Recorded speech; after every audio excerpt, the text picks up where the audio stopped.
Hello everyone, welcome to Lily stories. నేను రీసెంట్గానే నా వార్డ్రోబ్ మొత్తం రీసెట్ చేసుకున్నాను. అన్ని బట్టలు సర్దిన తర్వాత నాకు అర్థమైంది ఏంటి అంటే, నాకు ఫిట్ అయ్యే డ్రెస్సెస్ ఆర్ నేను యూస్ చేసే డ్రెస్సెస్ కంటే నాకు ఫిట్ అవ్వని డ్రెస్సెసే చాలా ఉన్నాయి. ఫ్యూచర్లో ఫిట్ అయితే వేసుకోవాలి అని చెప్పి ఇవన్నీ ఇలా దాచుకున్నాను. మీలో కూడా ఎవరైనా నా అలా చేస్తున్నారా? మీకు ఇంకా ఫిట్ అవ్వని డ్రెస్సెస్ ఇలానే దాచుకున్నారా? దీనిలో నేను మ్యాక్స్ 1-2 టైమ్స్ యూస్ చేసిన డ్రెస్సెస్తో పాటు ఇలా ట్యాగ్ కూడా రిమూవ్ చేయని డ్రెస్సెస్ కూడా ఉన్నాయి. కొన్ని అయితే నాకు గుర్తు కూడా లేవు. ఇది అప్పుడు కొనుక్కున్నా కదా అని కూడా అనుకున్నా. నా ఫ్రెండ్స్ అయితే నాకు ఈ బట్టలు పట్టే ఛాన్సే లేదు, ఎవరికైనా ఇచ్చేయమని చెప్పారు. ఎందుకంటే వాళ్ళకి నా డైట్ మీద అంత నమ్మకం. నేను ఇప్పటివరకు చాలాసార్లు డైట్ స్టార్ట్ చేశాను, బట్ మ్యాక్స్ 15-20 డేస్కి స్టాప్ చేసేసేదాన్ని.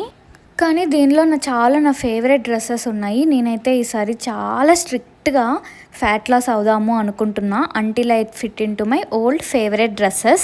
చూద్దాము, నా ఫ్రెండ్స్ చెప్పినట్టు నేను ఈ డ్రెస్సెస్ ఎవరికైనా ఇచ్చేస్తానా, లేదంటే వెయిట్ లాస్ అయిపోయి ఈ డ్రెస్సెస్ అన్నీ నాకే ఫిట్ అవుతాయా.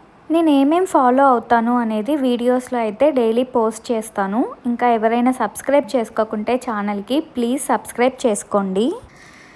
ప్రెజెంట్ మెయిన్ గోల్ అయితే no junk, no sugar, only home cooked healthy meals అనమాట. ఎన్ని రోజులు పడుతుందో చూద్దాము నాకు ఈ డ్రెస్సెస్ అన్నీ ఫిట్ అవ్వాలంటే.